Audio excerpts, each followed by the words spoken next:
श्री सद्गुरु महाराज की जय। पूज्यपाद महर्षि संत सेवी परमहंस जी महाराज का प्रवचन। भक्ति में प्रेम की प्रधानता है।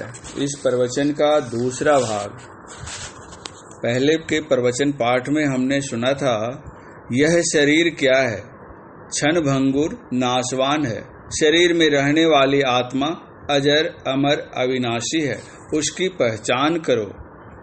जो ब्रह्म वेत्ता होते हैं वे सब में ब्रह्म का दर्शन करते हैं। अब आगे संत मत बतलाता है, जात पात पूछे नहीं कोई, हरि को भजे सो हरि का होई। इस बात को भगवान श्री राम स्वयं स्वीकारते हैं और कहते हैं, जाति पाति कुल धर्म बराई, धन बल परिजन गुण चतुराई। भगति हीन नर सोहई कैसा, बिनु जल बारिद देखिए जैसा। बादल का गर्जन हो, पानी नहीं बरसे तो कैसा लगेगा? जैसे बिना जल का बादल शोभाहीन लगता है, उसी तरह कोई जाति पाति में ऊंचा हो, धन और बल में बढ़ा हुआ हो, लेकिन भक्ति नहीं हो तो शोभाहीन होता है। किसी भी डाल में फल लगता है, वह डाल स्वयं झुक जाती है। उसी तरह जिनमें विद्वता होती है अथवा किसी प्रकार की गुणवत्ता होती है, वे झुकने वाले होते हैं। जो विद्वजन होते हैं वे सुंदर पुष्प के समान होते हैं और उनकी विनम्रता उसकी सुगंधी होती है। विद्वान होकर भी जिनमें विनम्रता नहीं है तो वे सुगंधिहीन सुमन सदृश होते हैं। सबरी भक्ति की पराकाष्ठा तक पहुंची हुई थी, इसलिए उनमें विनम्रता उसी प्रकार की थी। वे अपनी दीनता प्रकट करती हैं कि मैं अधम से अधम हूँ, लेकिन विचारणीय विषय यह है कि जिनको भगवान ने प्रमाण पत्र स्वयं दिया हो कि सकल प्रकार भगति दृढ़ तोड़े, तो क्या वे नीच हो सकती है? वास्तविक बात तो यह है कि बड़े बड़ाई ना करे, बड़े न बोले बोल, रही मन हीरा कब कहें, लाख टका मेरो मोल। रहीम कवि। संत पलटू दास जी महाराज ने बड़ा अच्छा कहा है, साहब के दरबार में केवल भक्ति प्यार, केवल भक्ति प्यार, गुरु भक्ति में राजी। तथा सकल पकवान खाया, दासी सुत भाजी। जप तप नेम आचार करे बहुतेरा कोई, खाए सबरी के बेर, मोए सब ऋषि मुनि रोई। राजा युधिष्ठिर यज्ञ बटोरा, जोड़ा सकल समाजा।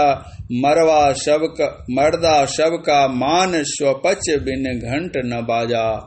पलटू ऊंची जाति का, मत कोई करे अहंकार, साहब के दरबार में केवल भक्ति प्यार। भगवान श्री कृष्ण दुर्योधन को समझाने के लिए गए थे, लेकिन भगवान की बात उन्होंने नहीं मानी। दुर्योधन ने बहुत हीरे जवाहिरात देकर भगवान को अपने पक्ष में लाना चाहा, उन्हें भोजन करने के लिए निमंत्रण दिया, किंतु भगवान ने उसकी भेंट स्वीकार नहीं की। भगवान श्री कृष्ण ने कहा, तुम्हारे यहाँ मैं भोजन कैसे करूंगा? मैं तो दूत बनकर आया हूँ।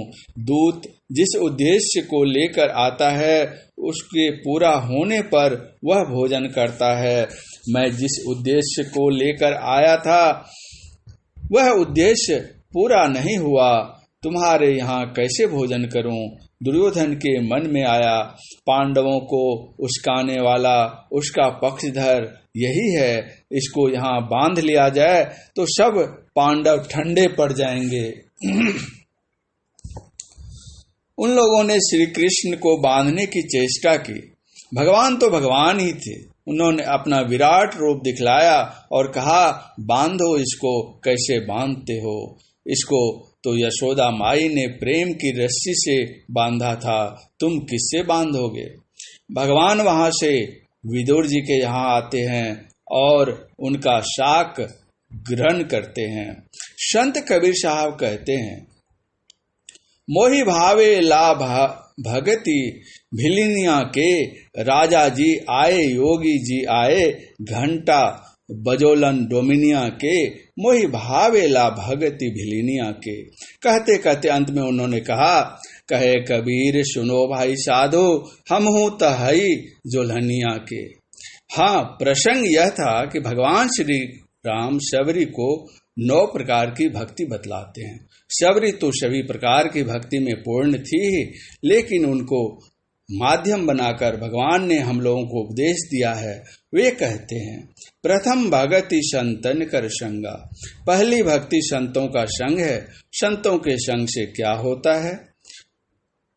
जब हम लोगों को डॉक्टर साहब से भेंट होती है तो मन में दवाई और अस्पताल की बात याद आती है। कभी वकील साहब से भेंट हो जाती है तो कचहरी और मुकदमे की बात याद आती है। कभी मुल्ला साहब से भेंट हो जाए तो मस्जिद और कुरान की बात याद आती है। कभी पंडित जी से भेंट हो जाए तो मंदिर, वेद और पुराण की बात याद आ जाती है। किंतु जब साधु संतों के दर्शन हो तो क्या बात याद आती है? कबीर साहब ने कहा, कबीर दर्शन साधु के साहब आवे याद, लेखा की याही घड़ी बाकी के दिन बाद। अर्थात साधु संतों के दर्शन से परम प्रभु परमात्मा की याद आती है। उन्हीं का वचन है, परम पुरुष की आरसी संतों की ही देह, लखा जो चाहे अलख को इन्हीं में लखी ले। आईने में हम लोग अपना चेहरा देखते हैं, उसी तरह संतों के अंदर प्रभु विद्यमान है, उन्हें देख सकते हैं, लेकिन उसके लिए नेत्र चाहिए। यद्यपि वे सर्वव्यापक होने के कारण सर्वत्र हैं, तथापि इस साधारण नेत्र से उस परमात्मा को नहीं देख सकते। कबीर साहब का वचन है, चाम चश्म सो नजर न आवे, खोजो रूह के नैना। जिस तरह का संग किया जाता है उस तरह का रंग लगता है। हम संत के पास जाएंगे और वे कुछ नहीं भी बोलेंगे तो भी उनकी नैसर्गिक आभा हम में प्रवेश करेगी और हमारी तमोगुणी वृत्ति हटाकर शतोगुणी वृत्ति स्थापित करेगी। कदली शीप भुजंग मुख, स्वाति एक गुण 3, जैसी संगति बैठिए तैसे ही फल दीन। स्वाति की जो बूंद होती है वह सीप में गिरने से वहां मोती का रूप हो जाती है। केले के वृक्ष के ऊपर पड़ने से वहां कर्पूर हो जाता है। हाथी पर पड़ने से गज मुक्ता, सांप पर पड़ने से मणि और बांस पर पड़ने से वंश लोचन हो जाता है। स्वाति बूंद एक ही है, लेकिन जिस का संग होता है उसमें उस तरह का रूप और गुण हो जाता है। मकर ध्वज एक आयुर्वेदिक दवा होती है।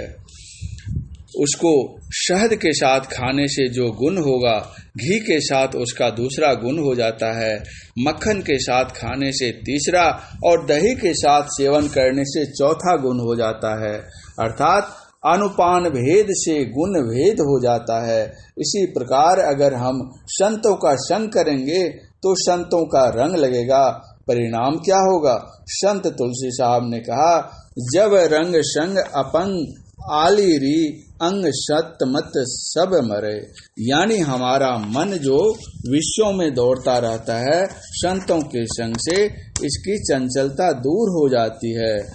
कबीर साहब ने कहा है, मन पांचों के वश पड़ा, मन के वश नहीं पांच, अपने अपने स्वाद में सभी नचावे नाच। यह मन जब साधु का संग करता है तब वश में हो जाता है। इस प्रवचन का तीसरा भाग अगले प्रवचन पाठ में।